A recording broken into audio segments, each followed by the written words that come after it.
요즘을 제일 열심히 하고 계신다고 하면 베이징에 대해서 설명도 좋고 지금까지 경험에 대해서도 훨씬 관여했어요. 큰 박수로 맞으시죠. 이번 시간에는 리즘에 대한 내용인데요. 실제 필드에서 어떻게 해왔는지 제 경험에 대한 얘기들을 풀어보는 시간을 갖도록 하겠습니다. 아시다시피 인디케이션은 30cc에서 80cc 사이에 전립선 비대증에서 하부 요로 증상이 있는 환자들을 대상으로 하고요. 만 50세 이상에서 시행하도록 되어 있고, 약물 치료가 이제 효과가 적거나 부작용이 심해서 어려운 경우, 그리고 성기능 부작용을 원하지 않는 경우에서 시행을 하고 있습니다.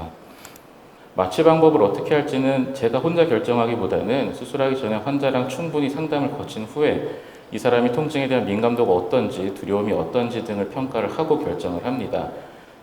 그동안에 이제 리즘이 로컬 마취를 할 수 있느냐, 할 수는 있는데 할만하지는 않다, 조금 아픈 편이다 라고들 알고 계셨는데, 여러 케이스를 진행해보면 사실 그렇지 않습니다. 그렇게 아프지 않게 충분히 부드럽게 할만한 것으로 느껴집니다. 세데이션은 많이들 프로포폴 사용하시고 계시고 저도 그래왔는데 근래는 거의 사용하지 않고요. 덱스메데토미딘이라고 하는 얕은 진정제를 사용합니다. 모든 환자들은 당일 태어나고 수술 후에는 일괄적으로 항생제랑 진통제 일주일치 처방을 드리고요. 알파블로커는 루틴하게 사용하진 않습니다. 소변줄 뺀 날 요속잔뇨 해보고 상황에 따라서 보통은 한 2주 정도 쓰는 편이고요. 카테터는 3일에서 일주일 사이에 뽑는 편입니다. 저희 첫 상차림인데요. 보시다시피 리즘 연결하기 전에 스코프를 꺼내져 있는 상황이고, 저는 바로 리즘 시작하지 않고 수술하기 전에 시스톨을 먼저 봅니다. 이제 어시스트가 일회용 디바이스를 까주면은 우측 디바이스부터 꺼내고요. 라인은 한 손으로 한 움큼 다 집어서 몽땅 꺼내면 됩니다. 이제 완료된 실제 사진과 사진을 한번 비교해서 올려봤고요.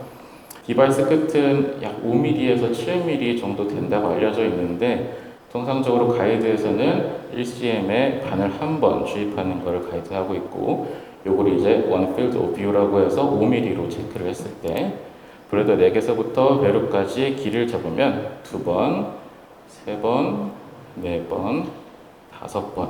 이 환자는 2.5cm이라고 판단을 하고, 그래서 보통 9초죠. 한 번은 주입을 할 때 온전히 주입을 하면 9초고 시간을 조금 더 단축을 할 수 있습니다. 더 늘릴 수는 없지만 6초를 쓰면 조금 더 범주가 줄어들고 3초를 쓰면 조금 더 범주가 줄어들고, 이 정도의 중첩 부분을 생성을 해서 10mm 정도 하는 것을 가장 권하고 있고, 너무 간격이 넓어서 15mm 정도 되면은 효과가 좀 덜 할 수가 있고요. 너무 중첩 부분이 크면은 이리테이션 심텀이 조금 더 심해질 수 있다는 우려를 가지고 있습니다. 지금부터는 케이스를 바탕으로 제가 지금까지 했던 제 개인적인 소식과 의견들을 좀 설명드리고 싶어서 말씀을 드리겠습니다. 이 환자는 44.8cc의 중엽이 크기에 비해서는 꽤 많이 발달해 있었던 케이스입니다. 가장 초기에 제가 처음 케이스부터 한 10번째 케이스까지 했었던 방식인데요.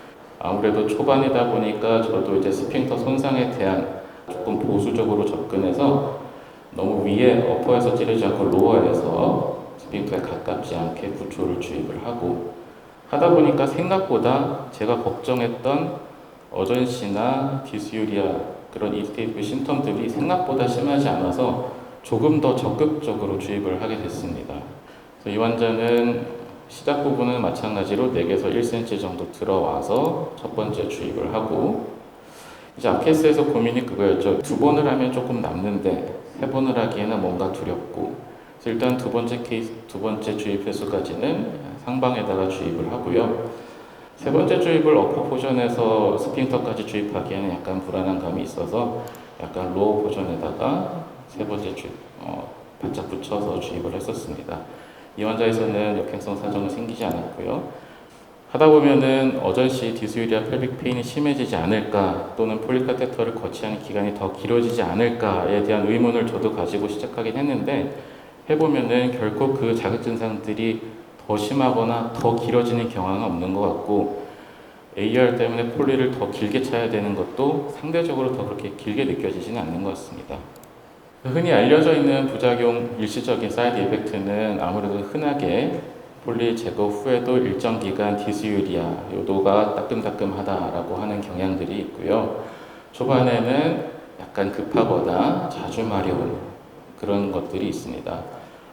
무엇보다 가장 중요한 것은 이런 사이드 이펙트는 AR 포함해서 대부분 2주 안에 좋아지고 저희 병원 케이스는 카테터 다시 찾던 분들은 2주 이상 갔던 경우는 아직까지 단 한 차례도 없습니다.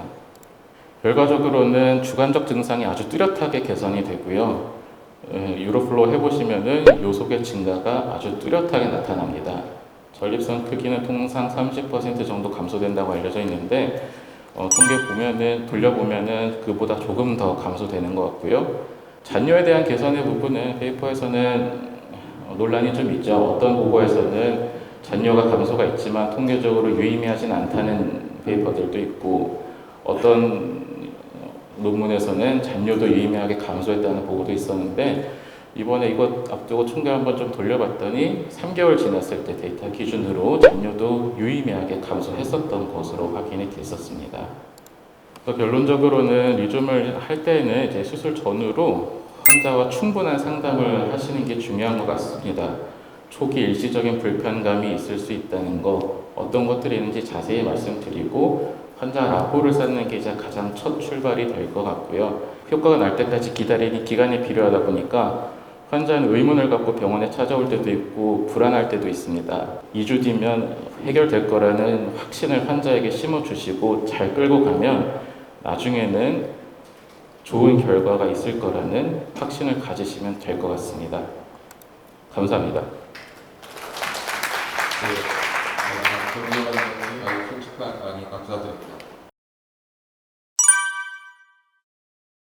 혹시 결찰 사람이 꼭 제거하고 계십니까? 그간에는 유레스럴 팁 제거하고 홀랩 수술을 했었는데 최근에 4케이스에서 이제 결찰사 제거하고 리즘 인젝션 했던 케이스가 4케이스가 있습니다. 그렇게 유레스럴 인저리가 심하지도 않고 효과도 지금 괜찮은 편으로 팔로우를 했었고요. 보통 이제 유로리프트 했던 분들이 아무래도 역행성 사정에 대한 보존을 원하다 보니까 케이스는 조금 더 늘어날 것으로 생각을 하고 있습니다.